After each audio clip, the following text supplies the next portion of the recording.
Hello, and welcome to Alcohol-Free Radio. I'm your host, Chris Becker, and I'm excited to have you join us.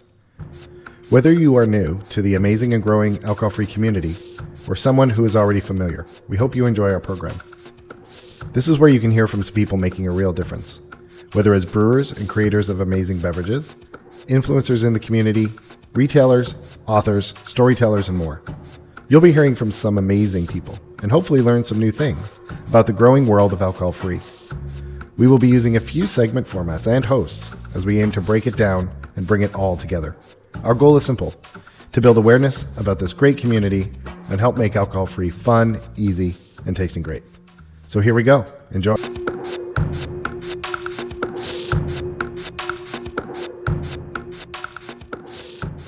Hey everybody, welcome to Alcohol-Free Radio. Checking in before introduce you to our next guest, Nick Allen from Sunnyside. We're going to talk about the kind of intersection between health and wellness from a nutritional perspective, beverage, food, as well as what Nick is doing with Sunnyside in the mental health and wellness space as it relates to alcohol, drinking, not drinking, how that can be done.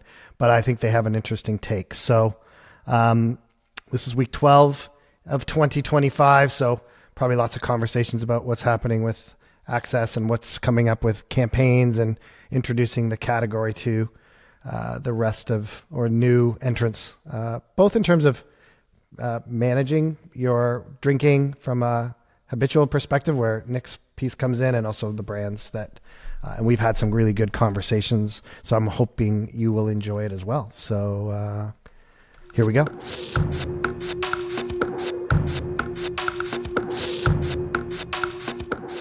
Hey everybody, welcome to this episode of Alcohol-Free Radio. I am glad you're here, and hopefully if you listen to the preamble, you are ready to hear from Nick Allen from Sunnyside. Nick and I have had a chance to connect a couple of times in the past, and as you know, we often talk to makers of various, non-alc brands in all the different categories, which I love. But this one's interesting and somewhat unique. We get to talk a bit about and hear from Nick around what he's doing and the interplay between nutrition and mental health nutritional health and mental health as it relates to alcohol. So first of all, welcome, Nick. Hey, thanks so much. I'm happy to be here.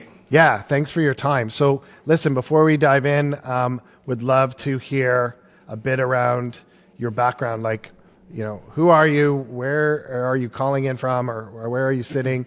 Where and what did you do before and leading up to founding Sunnyside? Yeah, definitely. So I'm Nick Allen. I'm co-founder and CEO of Sunnyside, calling in here from San Francisco, where I was born and raised, actually. So native to the city.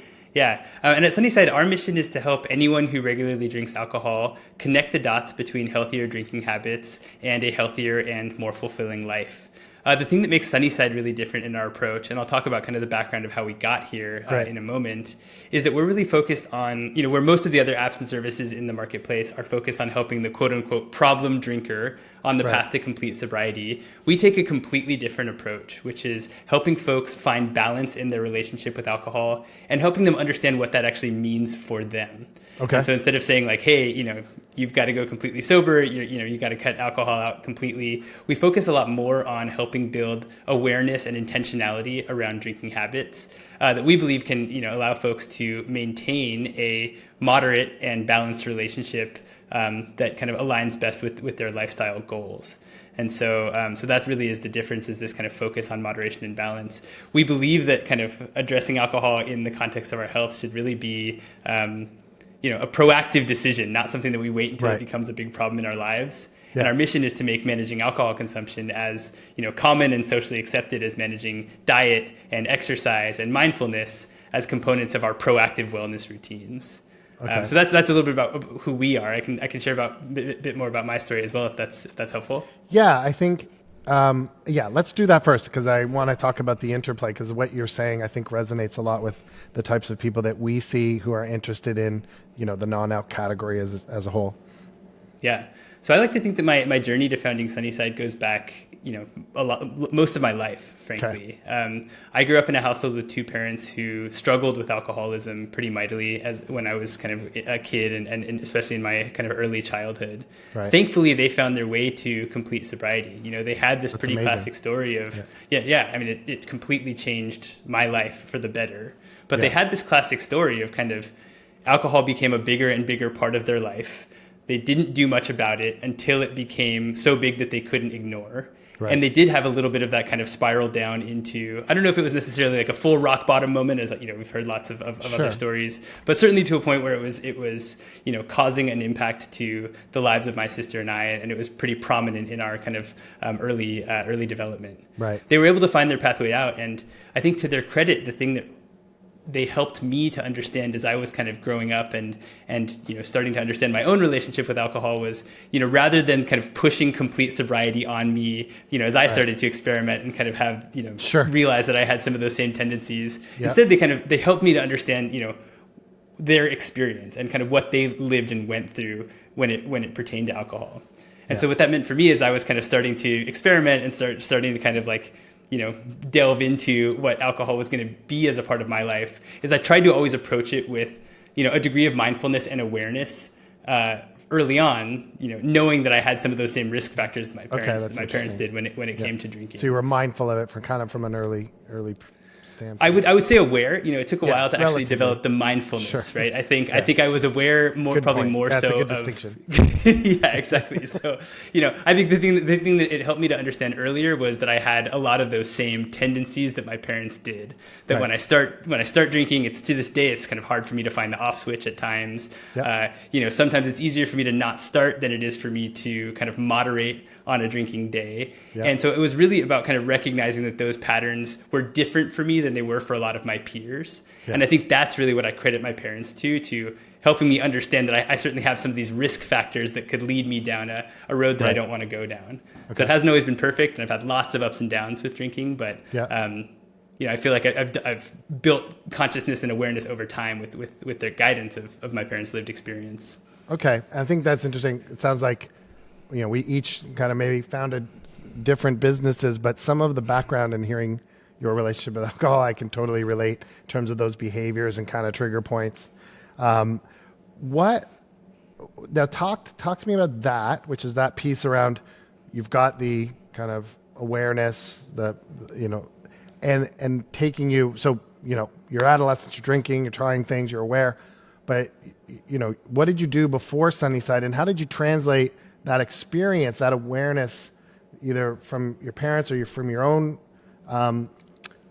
experiences through to founding and starting Sunnyside?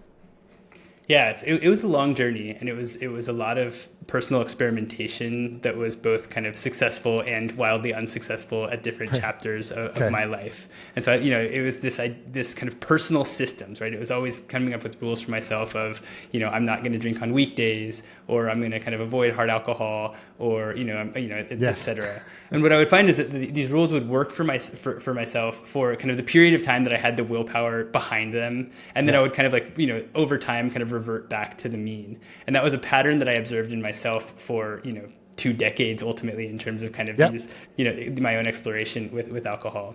And so what Sunnyside was me realizing and, reading some habit change literature out there, and realizing that what I was lacking personally was a external system of accountability and a structured approach to making a sustained change to my drinking habits. Right. Never has sobriety, at least not up until this point, have felt like the right fit for me. Okay. And yet I was kind of tired of this ebb and flow of kind of doing really well and then kind of reverting back to the mean, and then doing really well and then reverting back to the mean.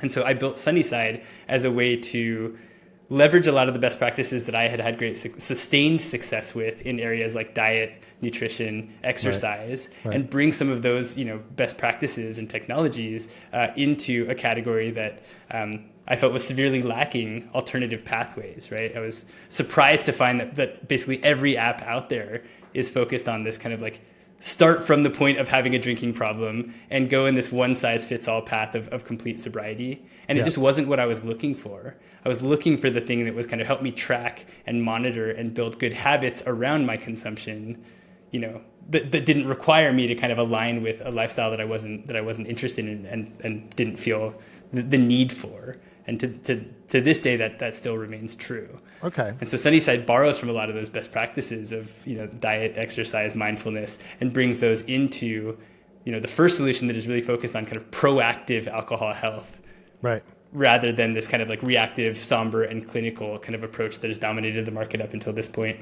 Okay. So, anything like this, you're bringing together a few pieces. One is your personal experience. One is the kind of, how do you kind of operationalize that into routines and practices that you can kind of codify or build a curriculum around to give you the kind of, I guess, the content and the user experience.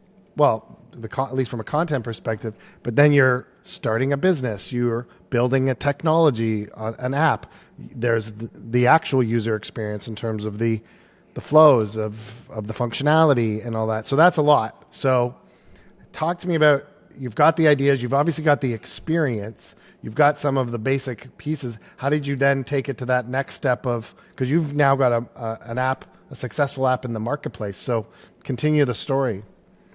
Yeah, so I mean, I think the key thing that kind of led this from a side project to realizing that there could be kind of a big opportunity here to kind of build a business and have a great impact on lots of lives while also building something really meaningful from a business standpoint was starting to dig deeper into the research. So I had built this little tool for myself and my wife. Actually, we were working on cutting back together, and I built this little widget thing that would text us and remind us to make plans and give us kind of reminders about what our intention was for ourselves.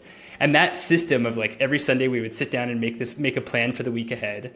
And then I built this little automated reminder thing that would tell us like, hey, today you plan to do this. And it was all happening via text message. It was this really simple system, like just the most basic level of like external accountability. Okay. And we found that having that, like, it wasn't me or my wife needing to like, remind each other or like hold ourselves accountable, but there was something else that was saying like, hey, your intention when you created this plan was to do this thing, like stay on top of it. Right. And it was amazing the power of shifting the burden of compliance from willpower to like this thing that was kind of reminding us what we wanted to do for that day. Okay. And so and just this really simple thing ultimately helped us to change our drinking habits profoundly, right? So we just had something that was, it didn't feel like fungible. It didn't feel negotiable. It was kind of like, this is the structure, this is the plan. We're going to stick to that plan. And that alone made a huge difference for us. And in the meantime, I was really starting to research the landscape. Like, is moderation realistic, right? Like we've always heard that, you're an alcoholic and you have to quit. Right. Yeah. And so I went from, all the way from like reading the big book through to reading a ton of research on harm reduction and kind of moderate, the science and research behind moderation and balance. And what I found was that there was this huge incongruence between societal perceptions of like this binary alcoholic kind of disease theory and what was actually being found in research around helping people make sustained changes in habits around alcohol. And while it's true that for a certain section of drinkers, complete sobriety is without question the right path. It was the right path for my parents. Definitely a big piece. Yeah, I have the utmost respect for that decision and that journey. Well. It's so important. And for AA and the book and of course, the ability of people to choose that path. But it's been, at the exclusion of anything. I always kind of joke that American society anyways, which is one of the few countries where this substance was illegal. So you've already got kind of complicated relationships between the substance and the society.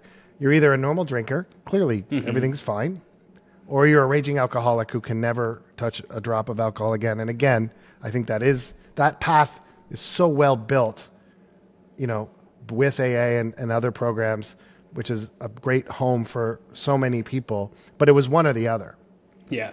And the insight was twofold, right? That like, one, this is not a binary condition, right? Like we understand that alcohol use disorder is a spectrum condition, and it's one that gets worse the longer that we wait to treat it, to do something about it, right? And so you have this kind of realization that there's a huge amount of gray area between like the most severe alcohol use disorder cases and completely healthy relationship with alcohol, right? And yet there's kind of all of the solution sets are concentrated against this kind of like far end of the spectrum, or like nothing basically on the other side. Yeah. And then the other side was that the other kind of realization was that there are millions of people who could really benefit from making a change to their relationship with alcohol. And yet when presented with this idea of admit you're a problem drinker and go totally sober or do nothing, the vast majority of people are choosing nothing, right? Yeah, exactly. And they're choosing to do nothing. And they're leaving this, huge opportunity to improve their health and quality of life on the table. And so it became so obvious when I started to kind of map the research and the disconnect in kind of societal inertia to the population of people. I talked to tons and tons of folks in terms of about their own drinking habits, and just found that there was such a I'm not one of them. I don't embracing sobriety is not interesting to me, and therefore I don't need even to the word anything. Sobriety can have a pejorative connotation in or just be alienating. It's just if that's not what you're looking for, as soon as you start to even say the word you don't sobriety, identify with the word or that position. You've lost 90% of the population. Yeah. And so you see this really different in the brand philosophy, not to mention the product experience with Sunnyside is where everyone else is somber and clinical and kind of negative, drinking this much is doing all this negative stuff to your body. Sunnyside takes this bright and positive approach, right? It's about waking up to brighter mornings, and it's about understanding that drinking less is actually a path to more. Right, more productivity, deeper social relationships, kind of more sleep, more energy, you name it. But that's a positive frame, right? Yeah. That's something about eating better unlocks all these amazing things in our life. It's the same with drinking, but it doesn't have to be not eating or doing a huge crash diet to get there. Yeah, it's not the absence of alcohol; it's what you're gaining. And I think that's where, to try to draw some parallels, like Sunnyside, and it's on your. You can see that it has a light connotation, a positive connotation. That resonates obviously with us. With Better Roads, there's commonality there. It's about that positive aspect about empowerment and gaining control, or choice, or however you want to position it. Words, in addition to, I don't even say besides sobriety, those words are powerful and have perfect spots for so many people. But it was the choice between how many times someone, a classic example, you go into a bar, you're with your buddies or your friends or your family, and you have two choices. You can either drink water or you can drink. And how many people didn't want to drink, but the choice was so stark. I'm kind of giving you the beverage version of what you're describing. It's I can drink water and people are going to look at me funny and I'm going to feel left out and I'm going to get resentful, or I can just drink with my friends, even though that's not what I'd rather do, and I'll feel comfortable. And how many people choose to drink because the gap's too big? So the non-alc brands are somewhat like the app in giving people choices in between. And you can take, I think of that Bill Murray movie, where there's baby steps to the door, baby steps open door, baby steps through door, baby steps closed door. You've got to, if you're trying to make a big change, you've got to break it down into digestible pieces that you can actually get your head around. So it's what, if I'm going to go out with my friends, I can have a glass of non-alc wine and I'm not going to feel left out. I'm not going to feel like I'm at the kids' table. I'm not going to get looked at. I'm not going to, even if it's perception, most people don't care now more than ever, but it's that perception. So I see a big consistency or alignment between what you're doing with mental health and the Sunnyside program and what we're doing with Better Roads and the non-alc beverage community. It's positive oriented right down to the colors, and it's giving people middle paths, because even within there's spectrums. So that's why I really like hearing what you're doing. Tell us about your experience. So did you quit your job? Did you raise money? Did you going beyond the programming that you built with you and your spouse to a functioning app in the marketplace? And then beyond that, how's it going? Yeah, I'll get there in a second, but I just wanted to address a couple of things that you just said. Oh, absolutely. They're so important. So first of all, you said paths with an S, right? And I just think that's, roads, it's the same thing in the Better Roads brand. Exactly. I just think that that's so critical and important, right? That, between complete sobriety and doing nothing, there are infinite numbers of different pathways for folks to choose that lead to a healthier relationship with alcohol. Right. And I think that's one thing that really has helped us be successful as Sunnyside, is basically creating a path for every individual customer. And so you sign up, you tell us about your goals, you tell us about kind of where you are today, and we help you reach the goals that are kind of appropriate for you based on your lifestyle and your starting point. And so, as many people as sign up with Sunnyside, there's that many different pathways to a healthier relationship with alcohol. And so I just love that wording, and I think it's so important to pull out. Yeah, that's a good call out. And then the other thing that I think that's just so interesting, so we actually had this guy, Dr. Jason Kilmer, on the Journey to the Sunnyside podcast earlier this week. And he ran this amazing study, to your point around kind of the middle ground on beverages, where he was looking at the alcohol effect. And so what he basically did was he created drinks that smelled and looked alcoholic in a lab environment, but were actually just kind of like lined with vodka, so they had the smell, but they were non-alcoholic. Yeah. And he was able to simulate the effects of alcohol in social settings. I totally just by having something in hand that people felt was alcoholic. And so it was amazing, and this finding is like completely profound, is that just the ritual of the drink in a social setting is actually more powerful in many cases than the actual effects of the alcohol. And so when I look at like low and no alcoholic beverages, you should listen to this. I think you would find it completely fascinating. For sure. But it turns out that it's that like slight reduction of social barriers that create these beneficial positive experiences, and just having something in your hand makes a huge difference. Yeah. So I'm so all in on the kind of low and no alc beverages. And I love the science aspect of and I'll definitely be listening to that, but just bringing some of that back in it. And I love the parallel between the mental and the physical aspects of it. So, and I've just found it so important and such a eye-opening tool for myself. Like, I'm a huge non-alcoholic beer. I still drink alcohol, but I'm a huge non-alcoholic beer fan. For the reason of just like, and I just find that ritual completely gives me, 95% of what I'm looking for. So many times. In many it's situations. Amazing. Exactly. It's amazing. So I just wanted to kind of call that out. No, that's a really good call. So thanks for kind of fleshing that out a bit more. And again, that's, and even the more I talk to you, I see more of that kind of alignment. And I know we're trying to figure out ways how to kind of bring those pieces together in a lot of creative ways. So thank you for that. Yeah. So then getting to the story of Sunnyside, it was 2020. It was, I think, like February of 2020 that I had kind of built this little widget thing that was kind of working. And I started writing about my experience on Reddit. So I just was, I was tracking my drinks. I was having really profound success that had lasted much longer than a lot of my own personal systems. This was something that my wife and I started as an analog system, and then kind of brought something this little digital tool, and it was different. I like to think about this quote from James Clear where he says, you don't rise to the level of your goals, you fail to the level of your system. And I felt for the first time that I had a system that was matching what I wanted to accomplish. And it was helping me kind of create a sustained change where I had struggled for decades to actually kind of have that level of impact. So I started writing about my story on different Reddit channels, and sharing some of the graphs that I was looking at. I was like charting my drinking versus my weight and drinking versus other parts of my health. And just the response was so profound of like, I want that too. I want like the middle ground. I'm also looking to achieve sustained moderation without sobriety. And so it was pretty just clear to me that there was like maybe something, more than just a kind of personal tool that I had built. And then the world shut down, right? And so my wife and I were actually, we happened to be on sabbatical, so we weren't working. We were traveling, and that's why we were taking some attention to our drinking, because it was easy to drink a lot more than we were used to. Bored, And all of a sudden we had like a huge amount of time on our hands. We were stuck in an apartment in Mexico City for a couple months, and like, in that time, kind of in my mind, the transition from like side project into like, maybe this could be, an interesting thing to spend more time on, became very front and center, right? You could only build so many puzzles or do so many Legos before you needed, something else to work on.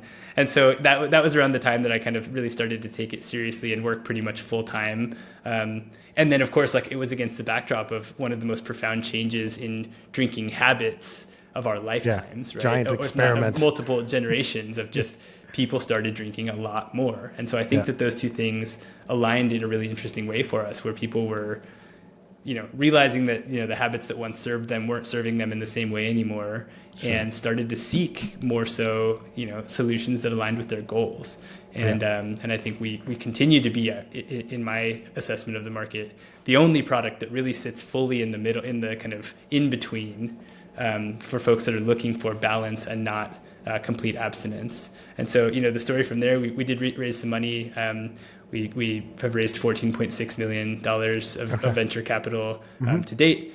We've had a really, really nice growth trajectory, and we continue to just feel like so excited to come to work and help people make a change that in many cases they struggled to make for years and years and years. And we're helping people find breakthroughs. And like, it's a personal mission for me. It's something that, has had a profound impact on me, on my own relationship with alcohol. But also just seeing the kind of impact that we have is what makes it all worth it. And it's definitely different. Like I've been in the app, got it up and kind of worked with it and see, and like you, I've tried lots of different things and worked with lots of different programs. And, being in this industry, I get to talk to lots of different people from all angles besides the beverage piece as well. So it's definitely different. And I want to kind of draw yet another parallel. So in the non-alc beverage world, sometimes in dealing with customers at tasting tables or people in the alc industry, I'll get, beyond indifference, almost conflict. Sometimes conflict. Like people are either like, this is dumb, or I don't agree with it, or this doesn't, how are you even, this is, I won't get into too many stories, but there's basically this kind of anti to the non-alc beverage or the adult non-alc beverage. If I could draw a parallel with, as you said, you've and these middle paths. So even in the sobriety community, and it's perfectly logical. Some people who are sober would see non-alc beverages like a non-alc beer as triggering because of exactly like the science you said. It smells or the ritual that can be a gateway back. Which makes perfect sense, and I think that's something we're conscious of in the beverage community, and I've gotten some of that type of feedback. So the parallel or the question would be in the mindful aspect of it, in terms of mental health as opposed to nutritional health of the beverages. What's been the reaction? Because I would think even more so in the mental health community, it still is a bit, I'll say, traditional. Yes, we've evolved from alcoholic to alcohol use disorder, and we understand that there's degrees. But even then, I would say, in the therapeutic aspect in the world, it would be more about, and I'm not even dissing it, because I think it is important that, if all things being equal, you should probably be careful and not drink. But what's the reaction you've got? You're now in the market, you're advocating this type of middle way or middle paths. What's been what kind of interactions have you had within the, I guess, mental health community, or even just other people who are out there all offering different treatment paths? Yeah. Well, I'll start by kind of like the clinical side of what we do, because I do think that one thing that's really important is that we've built something that is evidence-based and that, relies on, neuroscience and kind of cutting edge research to drive an effective program in helping people change their relationship with alcohol. So in the broader kind of macro, there's a ton of research now looking at harm reduction strategies for alcohol use. And I do think that while it's slow, there is an embrace within the clinical community that some type of care and moderation and drinking less is certainly better than doing nothing, even if complete sobriety might be the like clinically optimal kind of health optimal outcome. The fact is, like, if you have a choice of like having someone do nothing, or try to find a middle ground, the middle ground is certainly the more clinically optimal outcome than inactivity. And so I do think that there's an embrace of harm reduction. And Sunnyside was, although it's taking some time to take on, but Sunnyside was actually the focus of the largest ecological kind of peer-reviewed study of kind of an alcohol intervention. And so we now have a published paper in alcohol clinical and experimental research that points to the efficacy of the program. And so most important is that we're doing right by our members, and we're delivering an experience that is designed responsibly and with kind of clinical and neuroscience best practices in mind. So I think that like we have a foundation to stand on that is, we're not just making this stuff up. That this is actually kind of like been demonstrated to really be effective, and is leveraging proven best practices that have been demonstrated effective within clinical kind of research settings. So that's, I would say, like kind of our answer to the clinical community. But I think actually the more important point here is the kind of shifting consumer sentiment around alcohol and maybe wellness broadly that we're seeing kind of, tidal wave through the kind of wellness world right now. The old world was, I think, reactive in nature. It was all or nothing. It was kind of these rigid clinical protocols. And the simple fact is, like, consumers are taking control of their wellness now more than ever before. And those kind of like strict protocols are often not aligned with what people are actually looking for in their wellness journeys. Right. And so we believe, and we're seeing this in kind of data and in our kind of applicability, that like people are much more aligned with an approach that is focused on balance rather than on kind of, rigid abstinence. Right. And for many people, that's a more sustainable kind of and more inviting path forward. So we're hoping more people get started. And I think we're riding this wave of shifting sentiment towards wellness broadly, right? Yeah. And I think that's important. Well, and even like you said, back to so there's the mental health community, and then there's the customer or the consumer kind of expectations or kind of openness to this from a health and wellness awareness perspective. There's more information available. And then there's even kind of the scientific or the medical aspect. And, we're always, alcohol has had a role in society for eons. So it's not about that, but when you've got some of the research coming out about the effects of alcohol, it's kind of makes our jobs in a way easier because now instead of saying, well, no, you've got to either have a real clinical classic treatment program and alcohol-free beverages are triggering, it's all bad. Because I've had those arguments. It's like, well, non-alc beverages are like Popeye cigarettes. And you shouldn't have them because kids might get a hold of them. And if they have a non-alc beer, then they'll have a beer. I was like, well, I'm pretty sure the first beer I ever had wasn't a non-alc beer. Yeah. I can guarantee it. But and this vitriol of like, if you need to work on it, you have to go totally sober. Right. So it's that like, classic. But when the medical, to some extent, some of the medical information that's coming out now is saying, well, actually, zero amount of drinks is the healthy path. Yes. Then you can argue, well, relative to zero, everyone's. I'll make it extreme to make a point. Yeah. If zero is the goal, almost everybody then has a problem. Yeah.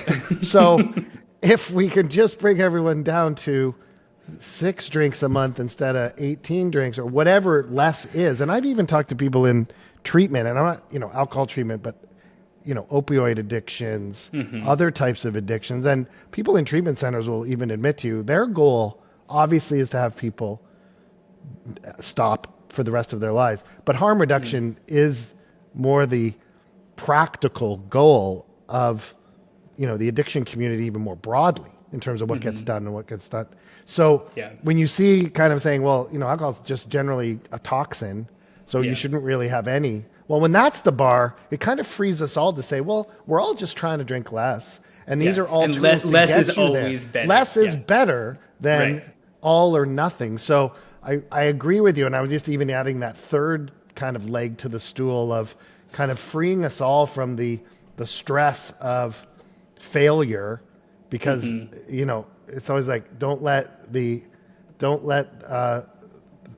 perfect be the enemy of the good, Right. I'd rather make progress than not get it 100% and declare failure. And I think that also too, it's so depressing. Like, if you miss the goal, I even think with the 30-day challenges, which have been great, like Dry January's been, I think, a good eye opener for a lot of people. But now we talk more about with some of the programs we're trying to do, advertising campaigns or whatever, any 30 days, any days, which is not just January. It could be any 30 days, but not even 30 days in a row.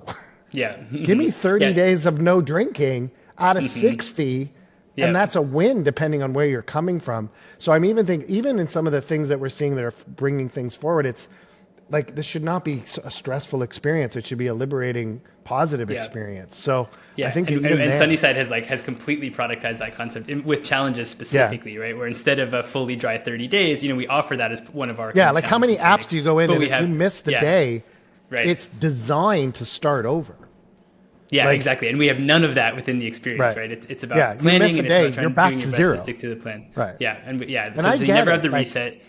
No, I want to hear more about that. I just want to kind of lay out that when it comes to the sober community, there was this episode in House of Cards, and one of the characters, and it's a great character. He's sober, and he's at an AA meeting, and it's all about. I think the name of the episode is actually called "Fuck the Zero," and it's about the extreme full dedication to. And I get it, because that becomes very powerful if you can build up 100, 1,000, 10,000 days. But if you miss it, the zero comes in, you're back to zero. So talk about how you've built that in terms of, and contrast it to that fuck the zero kind of mindset. Yeah. Yeah, so we do have a kind of feature where we're tracking dry streaks, but it's by no means front and center in the experience, and most customers that's not the goal that they're working towards is kind of an infinite dry streak. And so what we do instead is we actually look at our streak mechanic is much more focused on logging your drinks and dry days every single day. And so for us, the habit is actually about tell us what you did, whether that was a drink or a non-drinking day, and that's the streak. Take the action to bring attention to the habit every single day. And that's what's most important. And so for us, you can have a drinking day and your streak continues. And you can have an off-plan day and your streak continues. Yeah. But you're showing up every day with the vote that that you want to bring attention to this habit. And that's what gives you success within Sunnyside. And that feels good even just hearing you say it. So imagine for the folks who are using the app to kind of give that, it's liberating, but in a positive way. It's like, wow, there are other paths, as you kind of pick up on your earlier point, and how many more people are brought to managing their drinking, taking accountability where they might not have been able to because the leap was too great or they didn't find a path that fit for them. Yeah, and we like to think about it as it's helping you cut out the ones that you don't benefit from or that you end up regretting, so that you can enjoy the drinks that you have intentionally more, right? So there's a great balance story here, which is just kind of don't have the random bottle of wine on a Tuesday because you had a stressful day at work, and then end up feeling crap, like crap on Wednesday. Yeah. But like if you're out with friends that you haven't seen in forever and you want to have a nice glass of wine together, and you're having fun and celebrating, like by all means that's okay, and that doesn't break anything. And in fact, you could plan for a heavier drinking day, and like that can still be a green day in your tracking if that's your intention, right? And so it's about just kind of aligning action and intention, and that's kind of the core of how the Sunnyside system is designed. Yeah, I like the point about the intention. It's not even 0 and 1 of whether you drank or not today. It could be meeting your intended goal. That's amazing. I'd love to hear a bit about how it's going now, and then over the next, what's next for you guys? Yeah, so we are continuing to build what we believe is kind of the what we like to call ourselves is the front door for anyone looking to change their relationship with alcohol. Right. And we put in parentheses kind of regardless of their starting point or their end goal. And so we're continuing to focus exclusively on alcohol. A lot of folks ask, are you going to go horizontally to cannabis, or are there other kind of areas that you want to go? And like, we think there's so much work to be done in providing a kit of parts. And it's so singular and so pervasive in our society. It's not, and such high penetration, right? So many people could benefit from this service. Right. We truly believe that this can be as big as kind of mindfulness, meditation, nutrition, exercise, like. It should take that level of a role in our proactive wellness toolkits. And that's what Sunnyside is really seeking to achieve. And so when we think about kind of the future of what that looks like, we've built this amazing, proven kind of digital surface for the mindful drinking lifestyle. Okay. And now we're thinking about kind of how do we bring more to that surface to give people a more robust kit of parts for achieving their goals. And so, a lot of things that we've been talking about, in terms of Better Roads plus Sunnyside is like, how can we actually connect people with non-alcoholic beverages that might make sense for them, and kind of other tools to help them really achieve their goals, whatever those might be. And so there's a ton of work that we're doing to get deeper on alcohol, basically. And we believe that also kind of opens up our ability to welcome people into the more mindful drinking lifestyle by giving them the kit of parts that best aligns with their goals. I love that. Yeah, and I think, as you said, I'm excited to continue talking with you about how our customers and your clients and users can be aware, and how these two things can complement each other. So I'm looking forward to working with the teams working on kind of how we can really build that out, because I know we're just getting started. So hopefully our customers and your users will see some benefit in that, because again, we've talked throughout the discussion about the various parallels, even though we're in on the surface, very different businesses, the motivations and I think the needs of people out there and this permissiveness of paths that match intent is a common thread for both of the business models. So I want to thank you for kind of connecting and seeing how that can work. How do people learn more about Sunnyside if they're listening and are obviously interested? Yeah, so the best way to get started is to find us on the App Store or the Google Play Store, or to visit us at sunnyside.co. That's sunnyside.co. We offer a free trial to get started, and you can get 15 days to kind of check out the experience, understand, explore the different surfaces of tracking and viewing your progress and engaging with our amazing community, and decide if it's right for you. And for many people, this is the last tool that they need to make the change that they've been trying to achieve for a really long time. And so if you've got that inkling that you want to kind of explore and make a change to your relationship with alcohol, we would love to welcome you into the community. That's awesome. Thanks. Thanks for that. So yeah, sunnyside.co, Nick Allen, co-founder and CEO of Sunnyside. Thanks so much for having me on board. Yeah, it's absolutely. been great. Really enjoyed it. Yeah. Look forward to talking again soon. Likewise. Well, we hope you enjoyed this episode of Alcohol Free Radio. We'd love to hear from you. Send us a message on social media or through email at hello@betterroads.com. Great to be here with you all together. Take care.